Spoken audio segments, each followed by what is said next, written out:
Hit record for everybody. And with no further ado, hopefully everybody's coming back. And I'm admitting more people. And Zoe, I'm going to pass it over to you. Oh, okay. Yes, when I was just a little baby cheesemonger, Nathan was my first counter manager. And I was a little baby Wait, manager. um, fun fact, Nathan, that was 20 years ago. Shut the front door. 20 years ago. Oh my. Yep. Uh-huh.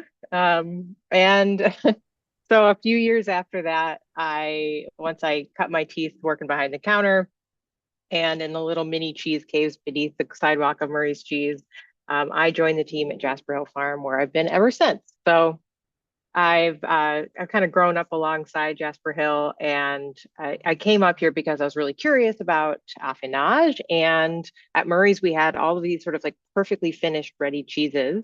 And I was really curious about like what did that cheese taste like 2 months ago? What did it taste like the day it was born?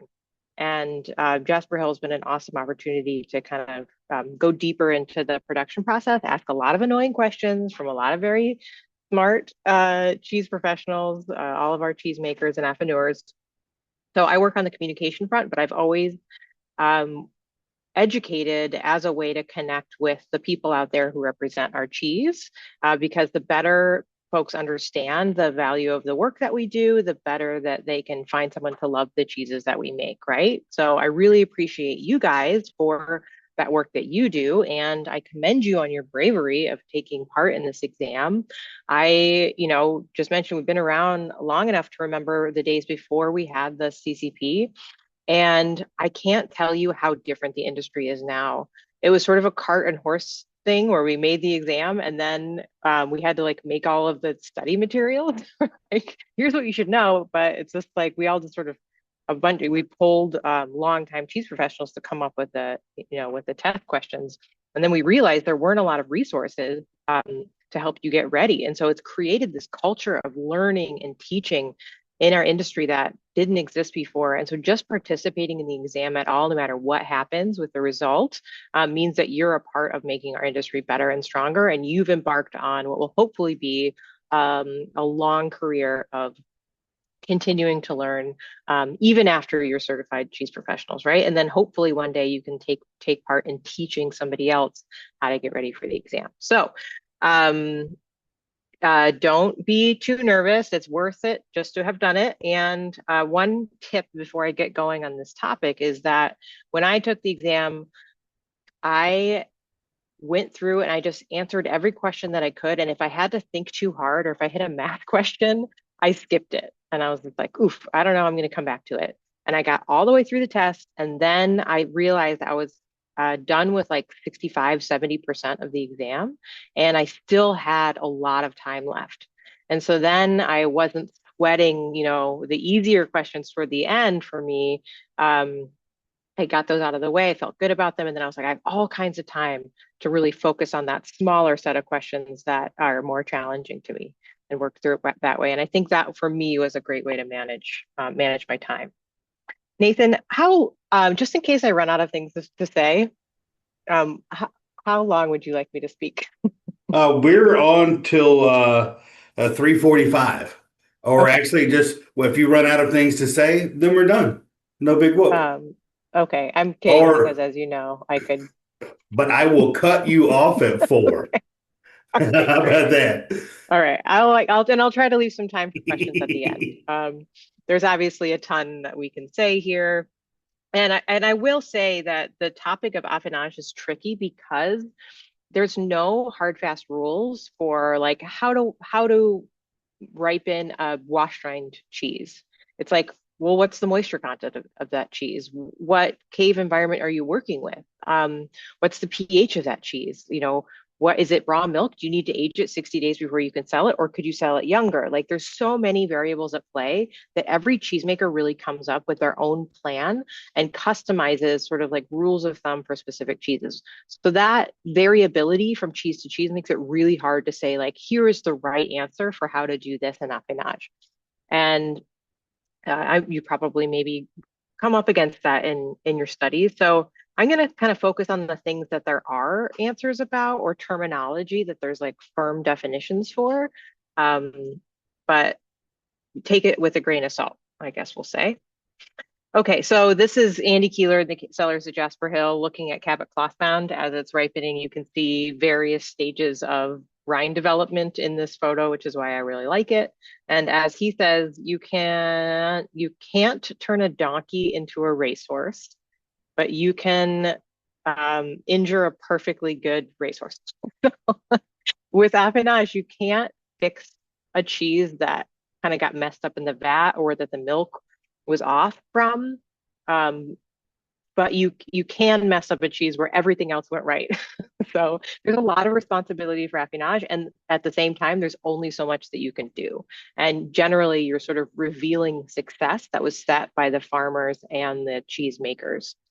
And the things about a cheese that are really different usually are determined by how that milk was transformed in the vat more than it is determined by what's happening in the caves. And often there's actually fairly little intervention that you can do to drastically change the course of a cheese once it's in the vaults.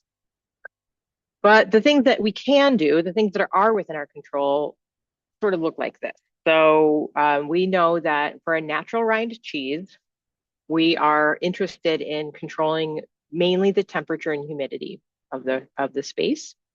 But there's also the air speed and sort of how saturated the air is with the gases that the cheeses themselves are putting off. So if you've ever visited a cheese cave, or even if you've just opened a cardboard box that's kind of a mini cheese cave and you've gotten like a whiff of ammonia and that kind of like strong smell, that is coming from the cheese itself. So the fats and proteins are breaking down. Proteins in particular, when they get broken down by the microbes that are involved in ripening, are emitting ammonia, especially in a natural rind open air aerobic situation. And that kind of contributes to like how heavy or saturated the air is. Some cheeses actually like a lot of ammonia in the air, like our Alpine styles, like Alpha Tolman and Whitney, think Gruyere, Comté. Those rinds tend to do better if the air is a little bit heavy versus a bloomy rind cheese, which tends to like fresher air. But no cheese really likes a windy environment. And so you're paying attention to how quickly the air is moving and then how much fresh air is being introduced into the vault versus how much of those of like ammonia and other gases are you're letting accumulate. So that's kind of called, I think, vapor pressure, but whatever.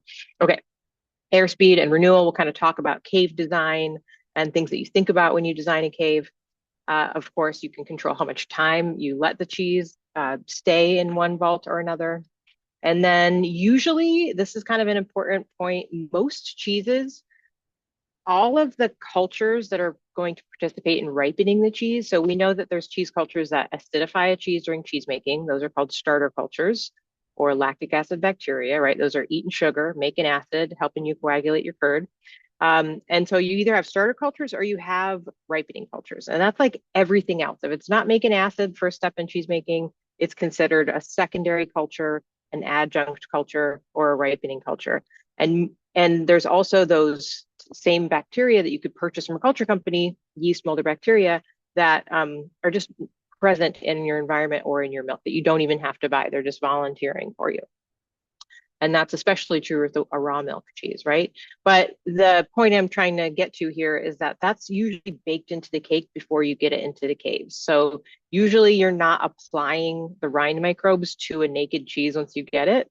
Those cultures are in the curd. And if you make the cheese with the right moisture content, the right pH, and you put it in the right environment, then you're going to encourage the microbes that are already deep within your cheese to emerge or to flourish inside your cheese. And I'm going to speak a lot about natural rind cheeses because that's what's implied by affinage, which comes from the French word affin, the end, the cheese finishing process. That usually refers to a natural rind cheese. So when you hear somebody's job is affineur, you picture them in an open air cave. That is not to say that a cheese that is ripened in a sealed package, maybe in something that looks more like a warehouse than a cavey cave, a romantic cavey cave, those cheeses are still ripening. Like that cheese tastes really different, even if it's like a cryovac block of cheddar. That block of cheddar is going to taste really different on day one than it does a year later, than it does 2 years later. And in fact, you're often able to ripen sealed cheeses, so not cave-aged cheeses, cheeses without a natural rind, for a lot longer. And you can kind of do interesting things. Like I've had a 50-year cheddar during my Murray's days. That was like a real treat. We all got like a little tiny morsel with a lot of flavor going on there. So what's happening in a cheese that's being ripened without air, not in a cave system, is that there's anaerobic, and that's a good word to know. Aerobic and anaerobic means with oxygen and without oxygen. Aerobic, oxygen. Anaerobic, no oxygen. And so a cryovac cheddar is an example of anaerobic ripening, no oxygen ripening. That means that there's anaerobic bacteria. Yeast and mold need air, they're aerobic, but bacteria can be anaerobic. And so you've got anaerobic ripening happening in a cryovac cheddar that's breaking down fats and proteins and developing textures and flavors. So you can ripen a cheese even if you don't grow a natural rind on it. But a lot of this material today is focused on natural rind, affinage. Okay, and then at any point, if there's a term you're not familiar with, you want me to pump the brakes, feel free to unmute yourself and ask a question. In my presentation mode, I'm not seeing the chat, and maybe Nathan can interrupt me if he's seeing good chats come through. Okay, so we'll keep it moving here. Okay, oh yes, actually, okay, I was able to open my chat and I'll try to keep an eye out. So come at me in any way you'd like with your questions. Somebody mentioned Withersbrook Blue in the chat, and that's an awesome example of a cheese that has both aerobic and anaerobic ripening phases. It's basically our classic Bailey Hazen Blue, raw milk blue, made from our own herd of cows. We make it in a cube instead of a cylinder, and literally it's the same curd. Like sometimes we split a batch and we make some Bailey and some cubes of Withersbrook. They both go into the caves and get ripened for 60 days. They both grow a diverse natural rind, a whole community of yeast, mold, and bacteria growing on the outside of that cheese. And then Bailey gets wrapped in paper and sent off to sea or a truck. And the Withersbrook, after the same amount of cave ripening time, goes into a pouch and gets a glass of ice cider poured on top and gets sealed up and then gets held for another 4 months. So it's a good thing to do when you're not sure who you're going to sell that cheese to, and you can buy yourself 4 more months of time, which is why we make that cheese seasonally. It's like times of the year where we have extra milk. And it really changes dramatically from Bailey over that secondary anaerobic ripening period. Dope. Okay. Yes. Seek and destroy some Withersbrook Blue out there. Okay. Here we go. Here's a term that's definable, and this is a concept that you can understand. What is relative humidity? And so we know, hopefully, that humidity refers to the amount of moisture that's in the air, but the way that we measure it is relative. And relative to what? Relative to temperature is why we're calling this relative. So the basic premise here is that the warmer the air is, the more water it can hold. So I kind of think of it as like a juggler. And when they first get going for their day, they might be like a little like achy and cold, and they're not moving so fast, and they can only get 3 balls going. But once they've like warmed up, they're really like, they've got their adrenaline pumping and they've got their muscles going, then maybe they can get like 6 balls in the air, right? And so the warmer the air is, the more moisture balls it can keep, like it can suspend in the air. And colder air is too sluggish, we'll say for the sake of an analogy, and it can't hold up as much water. It's struggling, right? So warmer air can hold more water. There's something kind of counterintuitive that happens here though, because warm air means more water can be held, but that means that the same amount of moisture is going to give you a lower reading. Because what relative humidity is, it's telling you what percentage of the total possible amount is present. So the way this works, that like, sorry, this is probably from some European presentation or Canadian, we have Celsius here, but the principle remains the same. So like, let's say at 10 degrees Celsius, which is coincidentally like cave temp, you're at 100% relative humidity, meaning that the air is totally saturated, and you probably at 100% relative humidity, it's probably like raining in your cave. The surfaces are wet. The ceiling is wet. You have drips happening, right? You've exceeded the capacity of your air to hold moisture. And if you want to dry things out a little bit, you don't want everything to be dripping wet, you're going to make the room a little bit warmer. You're going to increase the carrying capacity of the air for water. And that same amount of water, let's say you have 8 ounces of of water literally in the air. If you warm it up, you go from 100% relative humidity to like maybe 80% relative humidity, depending on, how much volume there is and how much warmer you got it. And this is like a known thing that we can calculate, is like how much literal water you can hold at different temperatures of air. So this is really important for cave design and the way that you manage adjusting temperature and humidity, because cheese is like a very humid environment. You want to keep it like between 95 and 100% for almost every cheese style, unless it's like early in the stages, you're trying to like kind of dry out a freshly made cheese. There are things called drying rooms where it's like really warm and windy to help kind of suck away excess moisture. But for the most part, during ripening, you want a nice, humid, still environment that's not wicking away moisture so the cheese doesn't lose too much. I mean, a cheese could lose 10, 15, 20% of its total weight, the angel's share, while it's cave ripening. So you want to maintain the moisture in your cheese, and you want those rind microbes to be happy, which happens at a relatively high humidity. So you're right in that fine line of it maybe raining. And so let's say you got your cave, you're at 99% humidity, your microbes are happy, your cheeses are nice and supple, and then your refrigeration unit kicks on. What's going to happen?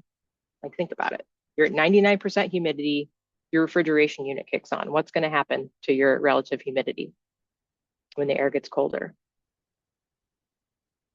Anybody? Drop in the chat.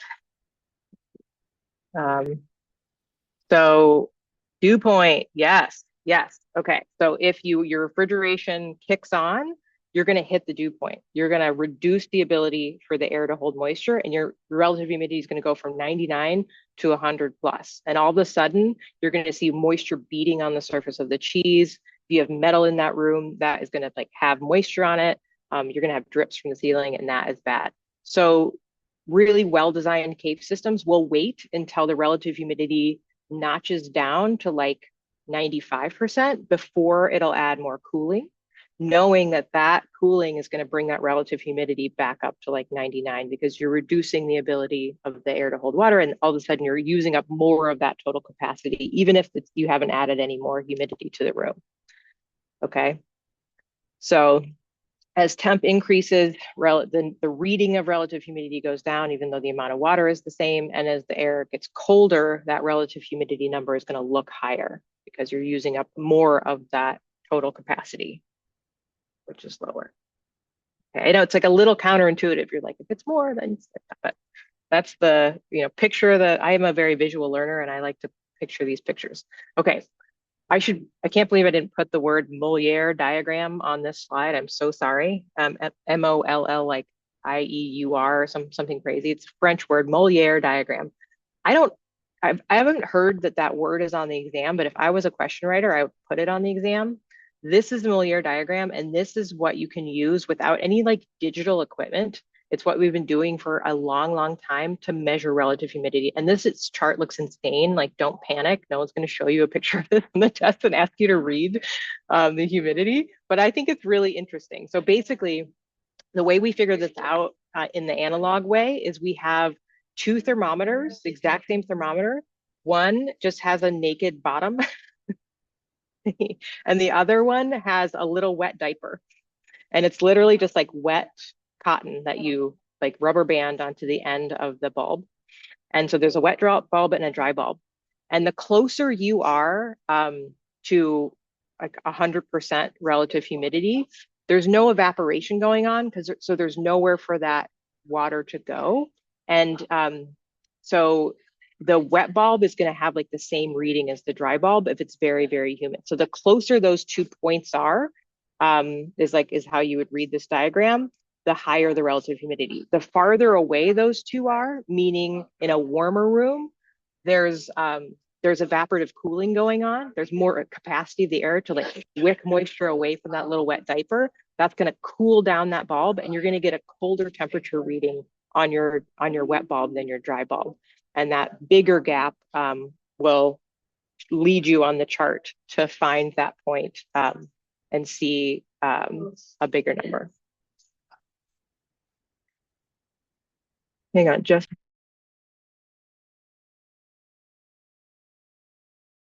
okay. Got to be a buzzkill in the office. Right? All right. We can move on from this, but I just like also sort of like understanding like how that works. Like at Jasper Hill, like one of my first days, I walked into the cave and somebody was standing there with a wet bulb, dry bulb, reading this diagram on like the lid of the box. Kind of crazy. Okay. So now we understand relative humidity. So we're going to move on to looking at cave design as it relates to temperature and how fast the air is moving. Okay, so this is from an equipment company, a French equipment company called Cloget, and they designed this system. And this is from their PowerPoint presentation. This is a good cave. Like there looks like it's kind of chaotic and there's not a lot of uniformity, but they're like, this is a really good case scenario. What we're looking at is like that picture of Andy in the caves with all the cheddar is a really similar room. I don't know if you noticed in that photo or if you could see it, but all of our caves have a domed ceiling, have kind of like an arch shape, like a vaulted ceiling. And in this cave, they're suggesting like at least a peaked roof. And that's to help create the direction of airflow. And also like a very flat ceiling on a cave. If you do accidentally hit the dew point, you're more likely to see water droplets falling straight down on the cheese versus kind of like rolling down the side of that peaked roof or like down the side of a vaulted shape. The gap in the data here, like they're using like infrared technology to read the temperature on the left-hand side of the screen.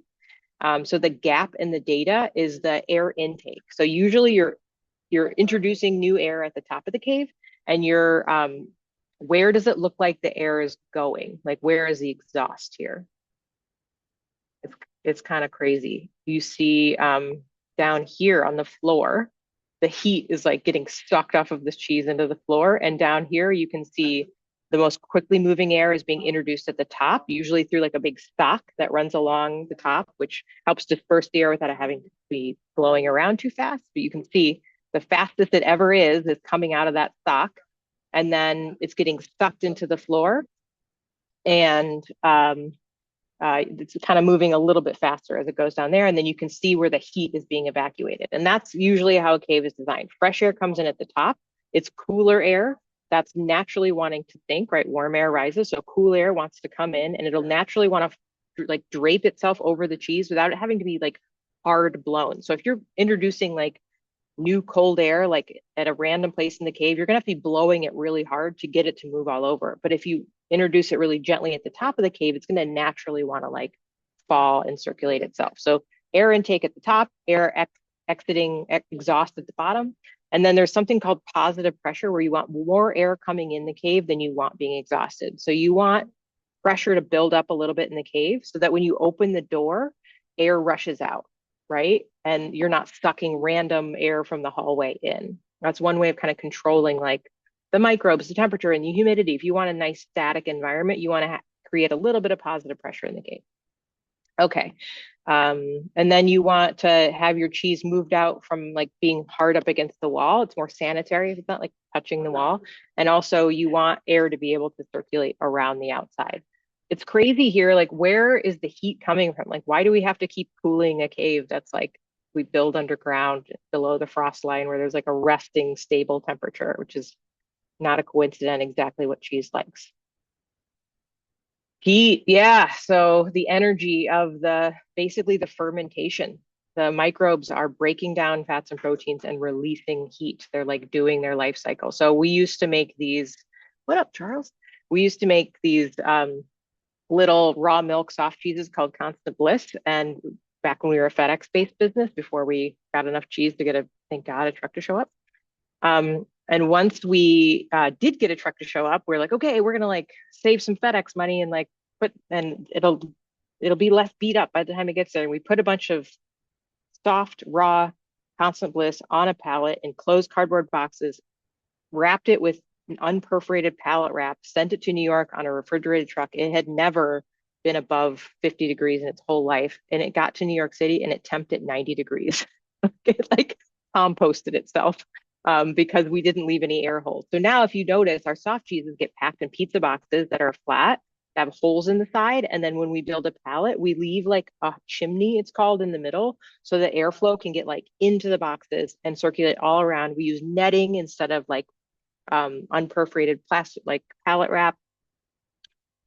Yeah, it's basically like cheese is sort of composting itself, is one way to think of it. Compost gets very warm, right? Okay, so I think that's about enough here. We sort of understand principles of good cave design. Oof, I don't know if we've got a lot of time to get into this. I'm gonna like zip through this, and again, don't worry, this is complicated. Also, half of it's in French, Franglish. But basically, this is a map of how to ripen Willoughby as designed by a French cheese ninja, our technical consultant. So he's saying for a cheese with non-fat cheese humidity, this is basically the ratio of water to protein in the 70% range. So not the moisture as a percentage of the whole, it's just like the ratio of water to protein, which is a big indicator. We'll talk about a little bit later of how a cheese is going to ripen. And it's also talking about the calcium in the non-fat dry matter. So basically, of the stuff that's not water or fat, how much minerality is there? And the minerals in cheese are what are giving you like elasticity. So if you have a very acidic cheese make like a cheddar, you're dissolving away a lot of your calcium and you have a crumbly texture. In a make like a Swiss cheese, you're cooking the curds, so you can make it really fast and nice and firm. You're not giving the cheese enough time to acidify. That cheese is literally less tangy and acidic. And also, you don't dissolve away as much of the calcium. And so you have a nice, smooth, bendy texture. So this is basically saying this is the amount of calcium in this cheese. And what I know about Willoughby is that that's like a pretty high amount of calcium. Okay.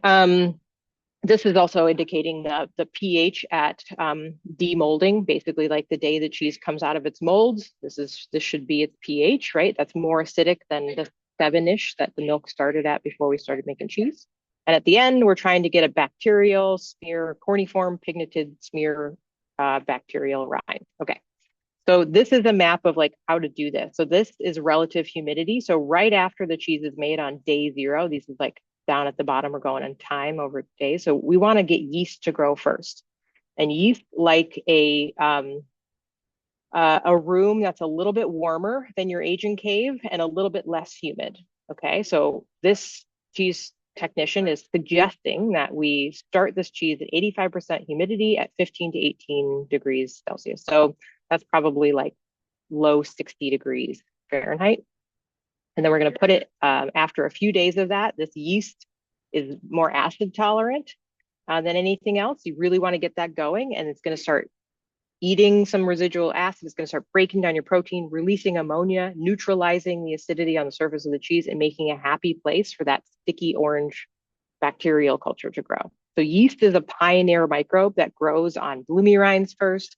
It grows on washed rinds first. Like soft ripened cheeses, like you gotta get some yeast going first. It's going to de-acidify the rind, make a happier place for anything else to grow. You're usually adding some kind of yeast to your milk to make sure that that happens well. And you often will put it somewhere in the creamery in kind of a warm room for a minute while you finish draining the cheese. And you're also encouraging your yeast to get anchored, which is like the first microbe you want to grow. If you miss that yeasting step, you'll get like a blotchy rind, like the bloom or the wash kind of struggles to get going. So yeasting is really important. Okay. Then he's saying, okay, once you got your yeast firmly established, it goes from kind of glossy and wet looking to sort of matte looking.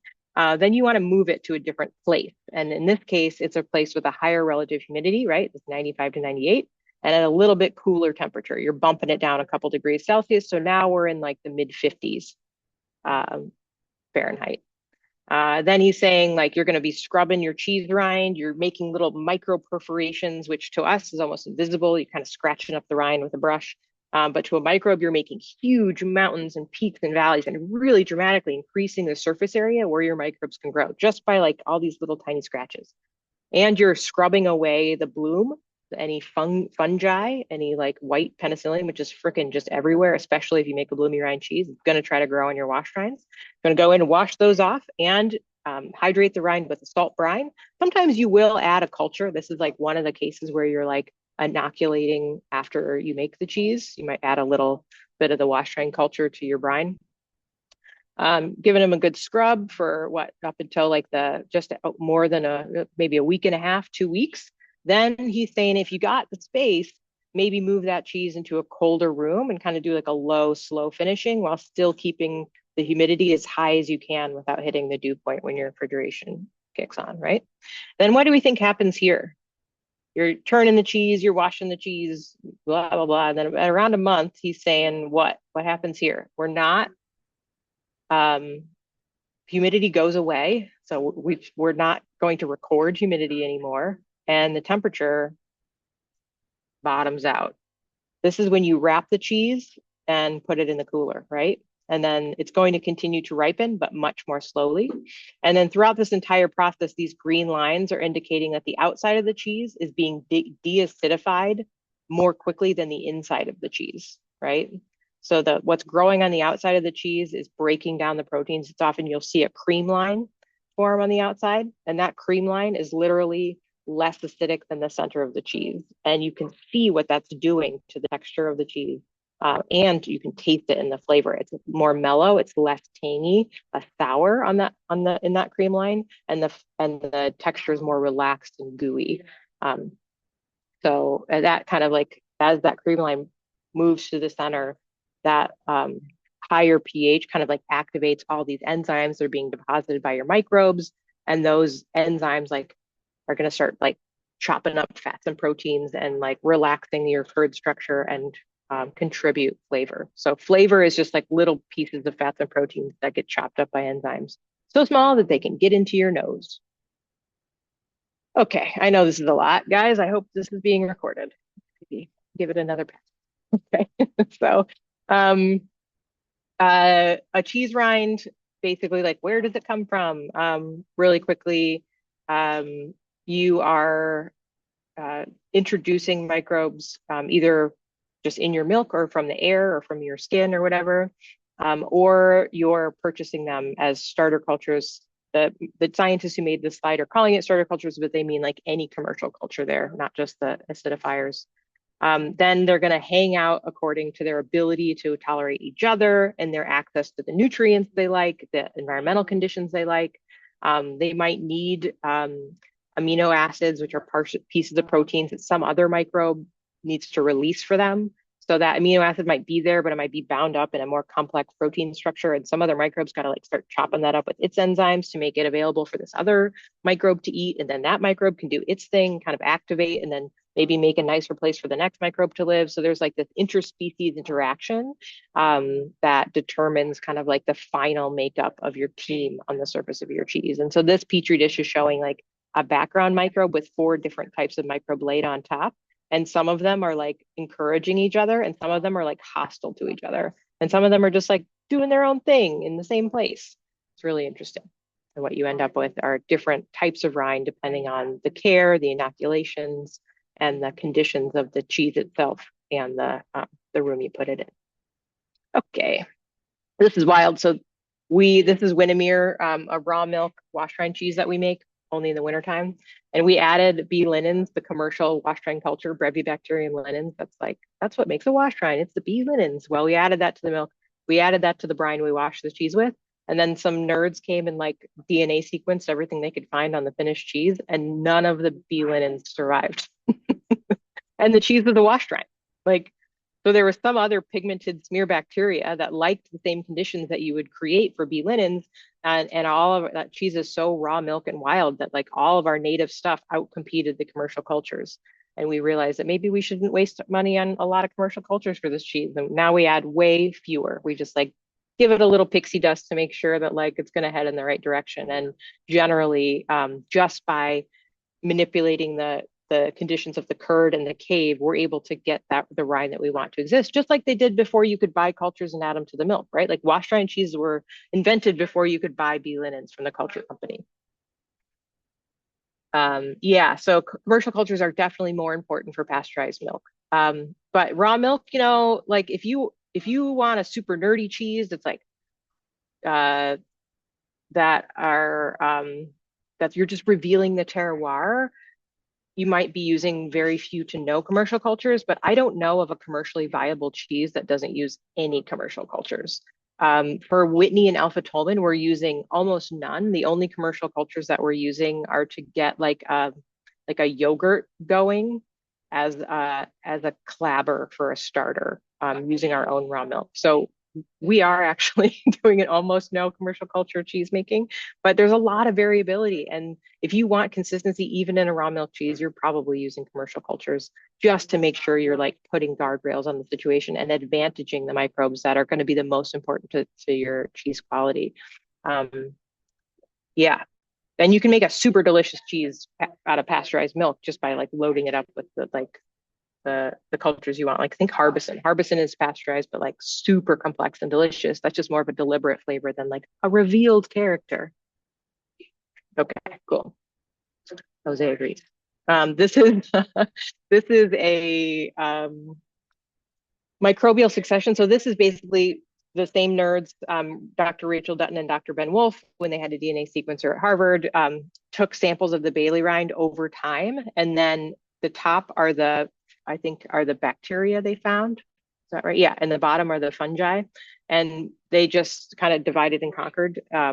There's no other reason to divide them that way. It's just like one scientist did one set and the other scientist did the other. They probably had to grow them up in different medium or whatever. But basically, this is like showing that the proportion of microbes changes over time as the cheese ripens. And it's because of that successional nature I was talking about. One microbe makes a nice place for the next microbe to grow.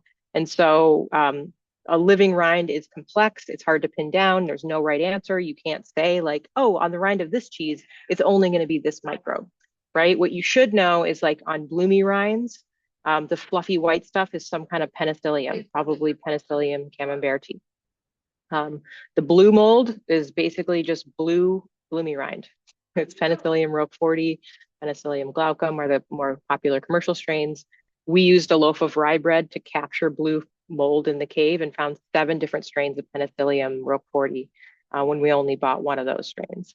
Um, so there's a lot of native stuff in the environment. And so even if you're making a pasteurized blue, if you're doing open air aging, you could have a lot of native natural flora contributing to your cheese rinds. So bloomy rinds, penicillium, wrinkly geo, we call them geo rinds, like Geotrichum galactomyces. That used to be Geotrichum candida. They changed the name like 10 years ago. I don't know why they would do that to us. Just when we like had remembered one microbe name, now it's a different one. But Geotrichum is like the name for the brainy off-white, soft ripened rind microbe. But that's often, Geo is often one of those pioneering yeast that's going to go first. Get a little Geo going, then you can grow some fluffy white stuff on top. And then, like I said, Brevibacterium linens is the most common one you're going to see for wash rind cheeses. But as you can see, there's a lot of diversity at play. So don't get too far into the weeds of trying to memorize these. It's not going to be on the test. You should know that like lactobacillus are starter cultures, penicilliums are fungi, filamentous fungi that make fluffy blue or white, and Brevibacterium is a good example of a smear ripened pigmented orange sticky guy. Okay, we gotta leave some time for math. We gotta do some math. Okay.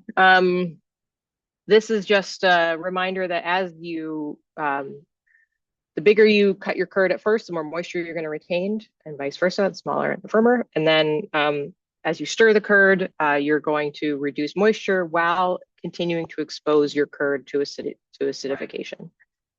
So as the curd is bobbing around and continuously acidifying whey, that acid is like drilling holes in your curd and dissolving calcium out of suspension, and your curd is going to get crumbly. So the longer you stir your curd, it's not only going to get drier, but it's going to get more crumbly.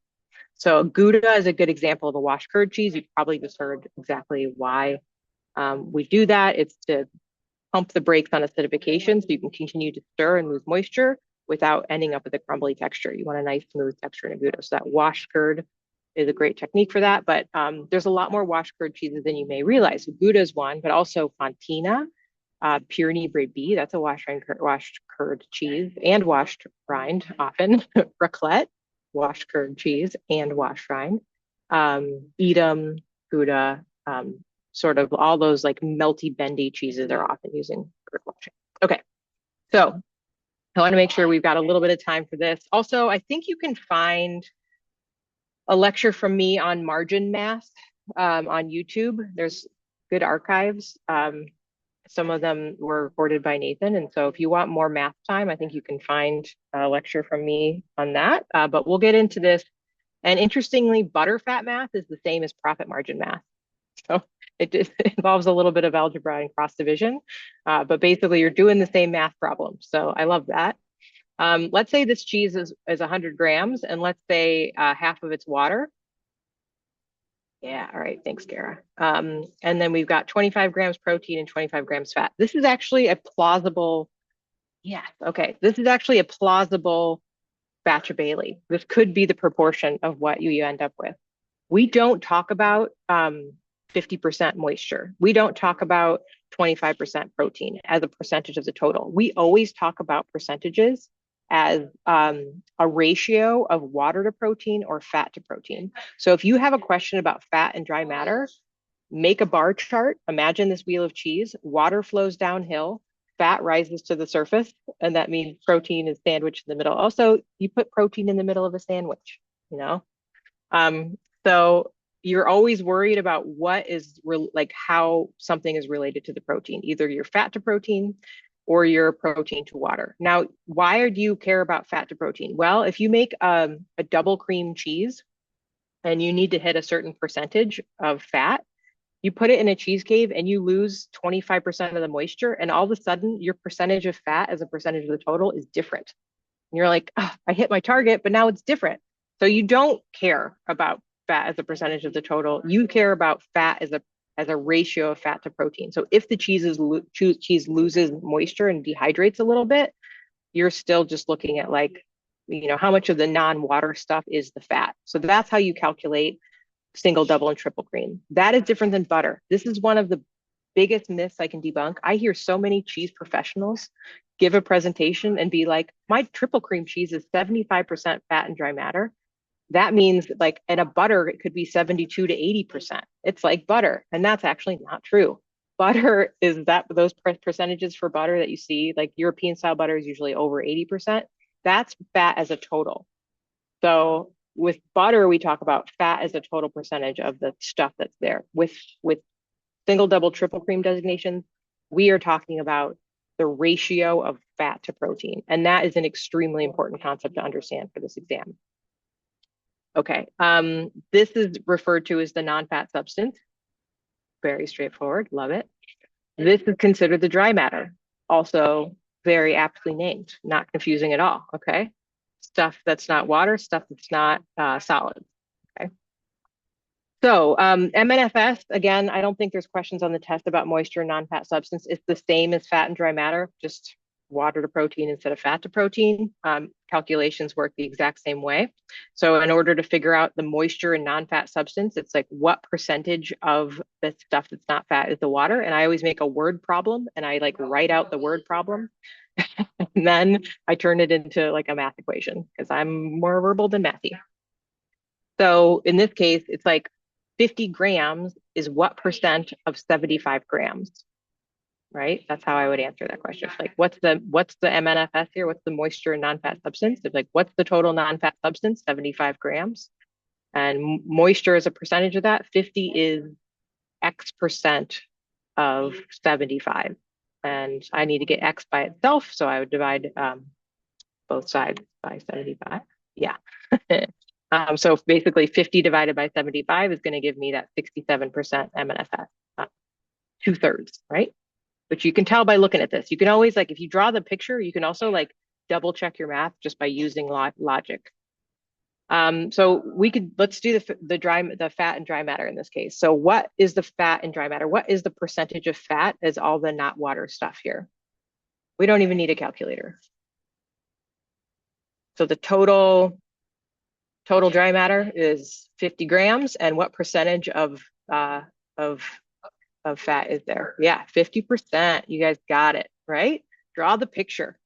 And they're going to give you all the information you need to solve the test, solve the problem. And if you try to remember your formula, like I would die, but I can remember how to draw the picture and I can remember how to write the sentence. And then the only thing you have to remember is how to like get X by itself on the side of the equation by dividing both sides until you can do that. Right? That's a terrible way to describe cross division, but watch the math lecture for more on that if you're fuzzy on 5th grade math, as I was before I made this presentation. Okay. Right, 50% fat and dry matter. This is just to show that like these cheeses have the same moisture percentage, and this is what they looked like. But they have really different moisture and non-fat substance. And we don't need to dwell on this, but basically, because fat is taking up more of the puzzle on the right-hand side, there's a lot less protein to hold everything together and it's gooier, right? So we don't talk about total amount of moisture. Those cheeses have the same amount of moisture. They have very different ripening potentials. We always talk about that ratio. And then this is what you need to know on the test for single, double, and triple. And so this is the part you need to memorize. Like you need to understand the concept of fat and dry matter. And then you need to know that anything less than 60% is a single cream cheese. Anything between 60 and 74 is considered double cream, and anything 75% or more is considered a triple cream. Like you need to learn and know that, and then you need to know how to draw the chart. And that's basically it. So, they're gonna set up questions like something like this. You got 100-gram cheese and 20 grams of its fat, and and 20 grams is protein. Okay, so even just knowing this, we can finish this picture, right? And I would even before you finish reading the question, like draw your little bar graph and fill in all the blanks that you know. So we know right now if this is a 100-gram piece of cheese, then there's 60 grams left over for water. And if we are given, even just this much information, we could calculate moisture, non-fat substance. We could calculate fat and dry matter because we can infer the rest, right? In this case, let's say they tell you this is a 60% fat and dry matter cheese, and they say 100 grams cheese and there's 27 grams of fat, or 27% of it is fat as a percentage of the total. How much protein is there? How much water is there? Like we could get there. We have enough information, right? So in this case, it would be 27 is 60% of what number? 27 equals 0.60x. 27 divided by 0.60 is going to be the total amount of dry matter. So 27 divided by 0.6 is probably 27 plus 18. You just have to remember that what you're getting is that total dry matter. And then, you know that what's left over after the fat is the protein. Again, drawing the picture is really going to help. And then you can infer the water. And in this case, let's say they tell you the percentage of water or the amount of water in a 100-gram cheese. And then they're telling you it's 75% fat and dry matter. How much fat is there? And you could do this probably a little easier than the last example, right? So you know that the total amount of dry matter is going to be 56 grams. Is that right? Yeah, it's going to be 56. And so 75% of 56 is 42, right? So I hope this was more reassuring than it was confusing. And again, I would encourage you to, in a quiet time, watch the full math lecture and just kind of go through these equations over and over. And I believe that's about all the time that we have today. Did you guys have any? Is this the somebody linked my math presentation? Was it Kara? Kara, was this the presentation that you linked? The like margin math? Awesome. Okay, great.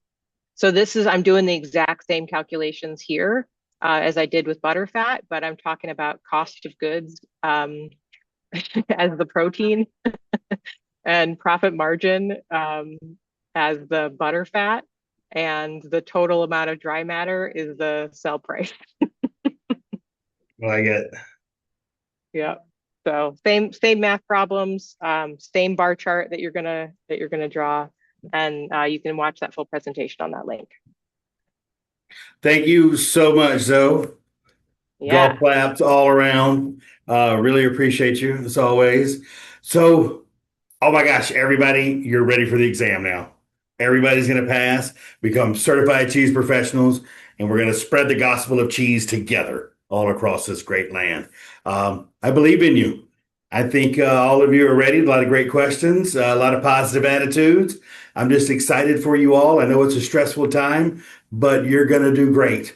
Settle down. Know that you know more than you think you do. And I wish you all a great deal of luck.